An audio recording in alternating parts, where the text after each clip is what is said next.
Hello everyone. Konflik Irlandia Utara atau yang biasa kita kenal dengan The Troubles merupakan salah satu konflik politik dan identitas yang sangat kompleks pada masa Eropa modern.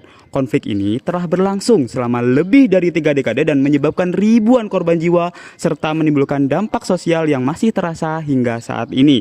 Namun sebelum melangkah jauh ke konflik tersebut, kita perlu mengetahui nih apa yang menjadi sejarah, apa yang menjadi latar belakang adanya konflik tersebut.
Sejak abad ke-16, Inggris mulai memperluas pengaruh dan kekuasaannya di Pulau Irlandia.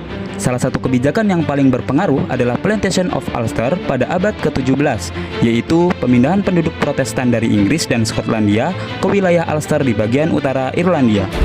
Kebijakan ini secara perlahan menciptakan perbedaan identitas yang kuat di masyarakat. Di satu sisi, terdapat komunitas Protestan yang memiliki hubungan erat dengan Inggris. Di sisi lain, terdapat komunitas Katolik yang menginginkan pemerintahan Irlandia yang lebih mandiri. Perbedaan identitas, agama, dan pandangan politik inilah yang terus berkembang selama berabad-abad hingga akhirnya mencapai titik penting pada tahun 1921.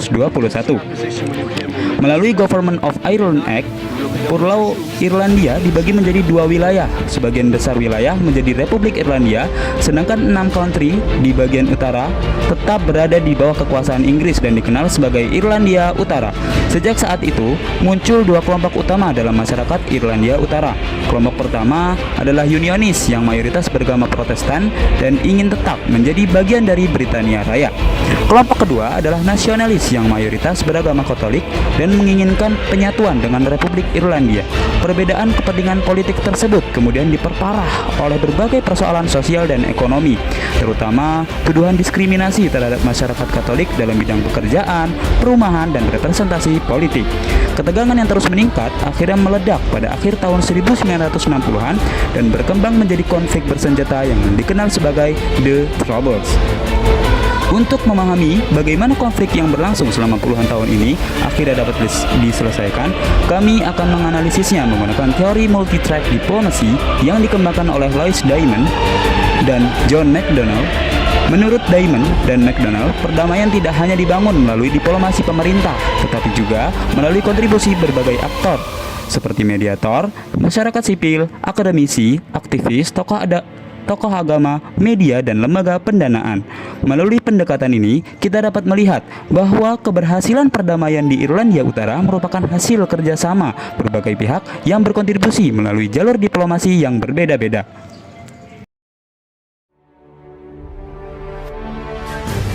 Pada tahun 1960-an, masyarakat Katolik Irlandia Utara melakukan protes terhadap ekonomi, sosial, dan juga politik mereka karena mereka menilai bahwa sistem yang ada itu timpang terhadap pekerjaan, perumahan, dan representasi politik mereka.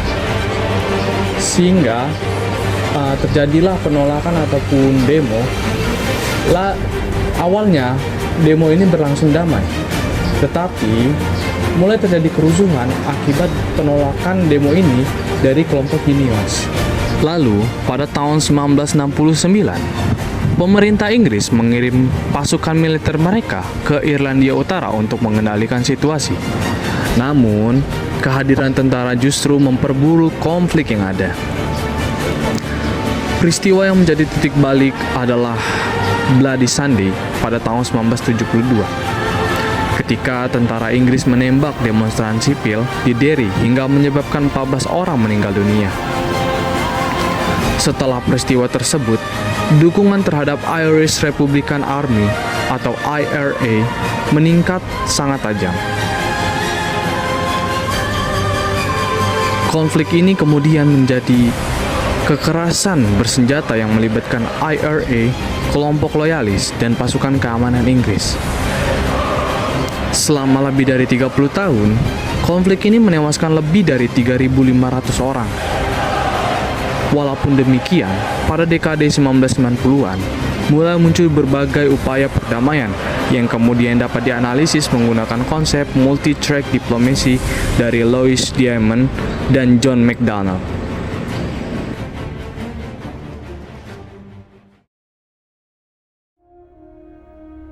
Menurut Louis Diamond dan John McDonnell dalam bukunya yang berjudul Multi-Track Diplomacy: A System Approach to Peace, track 1 itu merujuk pada jalur diplomasi yang dilakukan oleh pemerintah dan pemegang otoritas politik. Dalam konflik Irlandia Utara, peran pemerintah menjadi sangat penting karena konflik yang berlangsung sejak akhir 1960-an tidak dapat diselesaikan melalui pendekatan militer semata. Dari sudut pandang pemerintah Inggris, stabilitas dan keamanan wilayah Irlandia Utara merupakan prioritas utama karena wilayah tersebut masih menjadi bagian dari Britania Raya. Sementara itu, pemerintah Republik Irlandia memiliki kepentingan untuk memastikan hak dan aspirasi masyarakat nasionalis tetap diperhatikan dalam proses politik. Perbedaan kepentingan tersebut sempat menyulitkan upaya penyelesaian konflik. Namun, pada tahun 1985, kedua negara mulai membangun kerjasama melalui Anglo-Irish Agreement.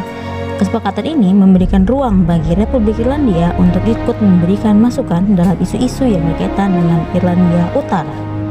Langkah tersebut menjadi titik awal membaiknya hubungan kedua pemerintah dalam mencari solusi damai. Kerjasama ini berlanjut melalui Downing Street Declaration tahun 1993 yang menegaskan bahwa masa depan Irlandia Utara harus ditentukan secara damai berdasarkan persetujuan masyarakat. Puncak dari proses ini terjadi pada tahun 1998 ketika Perdana Menteri Inggris Tony Blair dan Perdana Menteri Irlandia Bertie Ahern berhasil mendorong tercapainya Good Friday Agreement. Perjanjian tersebut mengatur pembagian kekuasaan politik, pembentukan lembaga pemerintahan baru, perlindungan hak-hak masyarakat, serta kerjasama antara Inggris dan Republik Irlandia. Peristiwa ini menunjukkan bahwa track 1 tidak hanya berfungsi sebagai sarana negosiasi resmi, tapi juga sebagai mekanisme yang mampu mengubah hasil dialog menjadi kesepakatan yang memiliki kekuatan hukum dan politik.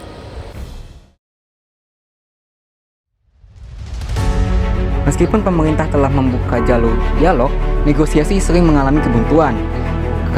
Tingkat ketidakpercayaan antar pihak sangatlah tinggi dikarenakan konflik ini telah berlangsung selama puluhan tahun. Nah, untuk mengatasi masalah tersebut, Senator Amerika Serikat George Mitchell ditunjuk sebagai mediator independen. Mitchell memimpin proses negosiasi yang melibatkan berbagai kelompok politik di Irlandia Utara. Salah satu kontribusinya adalah penyusunan Mitchell Principles yang mewajibkan seluruh peserta negosiasi berkomitmen pada metode damai dan demokratis. Mitchell juga memastikan seluruh pihak mendapat kesempatan yang sama untuk menyampaikan pandangannya. Melalui pendekatan yang netral dan inklusif, ia berhasil membantu para pihak mencapai kompromi. Menurut Diamond dan McDonnell, keterlibatan mediator profesional seperti George Mitchell termasuk dalam track 2 atau Professional Conflict Resolution. Selain pemerintah dan juga mediator, masyarakat juga memiliki peran yang sangat penting dalam proses perdamaian Irlandia Utara.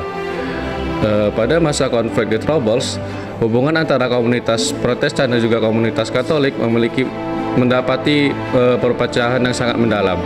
Banyaknya keluarga yang tinggal secara terpisah, anak-anak sekolah terpisah, dan tidak ada komunikasi di antara satu sama lainnya, mengakibatkan timbulnya keraguan dan ketidakpercayaan yang secara tahun-tahun berkembang dari generasi ke generasi lainnya. Salah satu simbol perpecahan tersebut adalah peace walls, yaitu tembok pemisah yang dibangun di beberapa wilayah Belfast untuk mengurangi bentrokan di antara kedua komunitas tersebut. Namun, seiring berkembangnya proses perdamaian, berbagai kelompok masyarakat mulai berupaya untuk membangun kembali hubungan yang rusak akibat konflik. Salah satu contohnya adalah Corrimella Community yang sejak tahun 1965 aktif untuk mempertemukan warga Katolik dan Protestan melalui dialog, kegiatan sosial, serta program rekonsiliasi. Selain itu, berbagai organisasi masyarakat juga menyelenggarakan program pertukaran pemuda, kegiatan budaya bersama, dan forum diskusi yang memungkinkan kedua kelompok tersebut saling mengenal secara langsung. Kegiatan-kegiatan tersebut memang tidak menghasilkan perjanjian politik seperti Good Friday Agreement, tapi kegiatan tersebut membantu untuk mengurangi prasangka dan membangun kepercayaan yang menjadi fondasi penting bagi perdamaian jangka panjang. Dari sudut pandang masyarakat, perdamaian bukan hanya soal berhentinya kekerasan, namun juga tentang kemampuan hidup berdampingan dengan kelompok yang sebelumnya dianggap sebagai lawan. Menurut Louis Diamond dan John McDonald, keterlibatan masyarakat biasa dalam membangun hubungan sosial, memperkuat kepercayaan, dan mendorong rekonsiliasi termasuk dalam track 4 atau private citizen. Selain pemerintah, mediator, dan masyarakat sipil, proses perdamaian di Irlandia Utara juga didukung oleh akademisi, lembaga pendidikan, dan kelompok aktivis. Dalam teori multi-track diplomasi yang dikemukakan oleh Louis Diamond dan John McDonald, peran tersebut termasuk dalam track 5, yaitu research, training, dan education, serta track 6, yaitu activism. Dari sisi track 5, berbagai akademisi dan lembaga penelitian berusaha memahami akar konflik yang telah berlangsung selama puluhan tahun. Mereka meneliti hubungan antara identitas agama, diskriminasi sosial, dan kekerasan politik yang terjadi di Irlandia Utara. Hasil penelitian tersebut membantu pemerintah, mediator, dan organisasi masyarakat sipil dalam memahami penyebab konflik serta merancang strategi penyelesaian yang lebih efektif. Selain itu, sektor pendidikan juga berkontribusi melalui pengembangan integrated education, yaitu sekolah yang mempertemukan siswa Katolik dan Protestan dalam satu lingkungan belajar. Program ini bertujuan mengurangi prasangka yang selama bertahun-tahun diwariskan akibat segregasi sosial. Sementara itu, dari sisi track 6, berbagai kelompok aktivis berupaya membangun dukungan masyarakat terhadap perdamaian. Salah satu contoh yang paling terkenal adalah Peace People Movement yang didirikan oleh Barry Williams dan Mairead Corrigan pada tahun 1976. Gerakan ini muncul setelah kematian 3 anak dalam sebuah insiden yang berkaitan dengan konflik bersenjata. Peristiwa tersebut memicu kemarahan masyarakat yang sudah lelah hidup dalam kekerasan. Melalui berbagai demonstrasi damai dan kampanye anti kekerasan, Peace People berhasil menarik puluhan ribu peserta dari komunitas Katolik maupun Protestan. Gerakan ini menunjukkan bahwa masyarakat menginginkan penyelesaian konflik melalui dialog, bukan kekerasan. Menurut Diamond dan McDonald, kegiatan penelitian dan pendidikan yang membantu menciptakan pemahaman baru termasuk ke dalam track 5, sedangkan gerakan sosial yang mendorong perubahan dan perdamaian termasuk ke dalam track 6. Agama sering dianggap sebagai faktor yang memperparah perpecahan dalam konflik Irlandia Utara. Hal ini dikarenakan kelompok nasionalis sebagian besarnya berasal dari kalangan komunitas Katolik, sedangkan kalangan unionis berasal dari komunitas Protestan. Namun, dalam proses perdamaian, banyak tokoh agama justru berusaha mengurangi ketegangan yang terjadi. Berbagai pemimpin gereja Katolik dan Protestan terlibat dalam dialog lintas agama dan menyerukan penghentian kekerasan kepada para pengikutnya. Mereka menggunakan pengaruh moral yang dimiliki untuk mengajak masyarakat menerima perbedaan dan mengutamakan rekonsiliasi. Beberapa gereja bahkan menjadi tempat berlangsungnya berbagai pertemuan komunitas yang mempertemukan warga dari kedua kelompok. Menurut Diamond dan McDonald, peran komunitas agama dalam membangun rekonsiliasi dan mendorong perdamaian termasuk ke dalam track 7 atau religion. Kasus Irlandia Utara menunjukkan bahwa agama tidak selalu menjadi sumber konflik, tetapi juga dapat menjadi sarana untuk membangun perdamaian. Meskipun perjanjian Good Friday sudah ditandatangani pada tahun 1998, kegiatan perdamaian dari Irlandia Utara ini masih sangat jauh dari kata damai, sehingga diperlukan berbagai elemen mulai dari sumber daya dan komunikasi untuk menggabungkan semua elemen yang ada dalam masyarakat. Dalam teori multitrack diplomasi yang dikemukakan oleh Louis Diamond dan John McDonnell, kegiatan ini sudah masuk ke dalam track 8, yaitu adalah funding.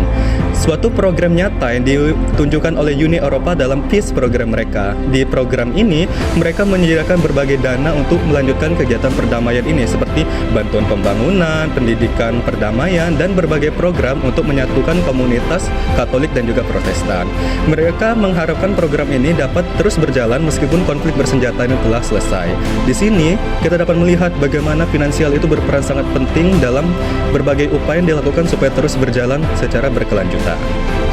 Selain pendanaan, komunikasi juga memiliki peran yang sangat penting dalam proses perdamaian. Menurut Diamond dan McDonnell, peran media dan komunikasi termasuk ke dalam track 9 atau Media and Communication. Dalam kasus Irlandia Utara, berbagai media seperti BBC Northern Ireland, surat kabar lokal, dan media internasional membantu masyarakat mengikuti perkembangan proses negosiasi yang sedang berlangsung. Media juga berperan dalam menjelaskan isi Good Friday Agreement kepada masyarakat sehingga mereka dapat memahami manfaat perdamaian dibandingkan melanjutkan konflik. Selain itu, pemberitaan mengenai referendum perdamaian tahun 1998 turut membantu membangun dukungan publik terhadap implementasi kesepakatan damai tersebut. Berdasarkan seluruh pembahasan yang telah kami lakukan, dapat disimpulkan bahwa keberhasilan perdamaian di Irlandia Utara tidak dicapai oleh satu aktor saja. Di sini, pemerintah berperan melalui negosiasi resmi dalam track 1, sedangkan mediator membantu membangun komunikasi dalam track 2. Masyarakat sipil memperkuat hubungan sosial melalui track 4, dan akademisi juga lembaga pendidikan berkontribusi melalui track 5. Kelompok aktivis mendorong perubahan sosial melalui track 6. Tokoh agama membantu proses rekonsiliasi melalui track 7. Sementara itu, lembaga pendanaan dan media mendukung keberlanjutan perdamaian melalui track 8 dan track 9. Kasus yang terjadi di Irlandia Utara ini menunjukkan bahwa konflik yang kompleks memerlukan penyelesaian yang juga kompleks. Sesuai dengan konsep multi-track diplomasi dari Louis Diamond dan John McDonnell, perdamaian dapat tercapai ketika berbagai aktor dari berbagai jalur diplomasi bekerja secara bersama-sama menuju tujuan yang sama. Dari kasus ini, terdapat beberapa pelajaran penting yang dapat dipetik. Pertama, konflik identitas yang telah berlangsung lama tidak dapat diselesaikan hanya dengan pendekatan militer. Kedua, keberhasilan perdamaian memerlukan keterlibatan berbagai aktor, tidak hanya pemerintah tetapi juga masyarakat sipil, akademisi, aktivis, tokoh agama, media, dan lembaga internasional. Ketiga, perdamaian yang berkelanjutan harus terus dipelihara melalui pendidikan, dialog, kerjasama, dan rekonsiliasi antar komunitas.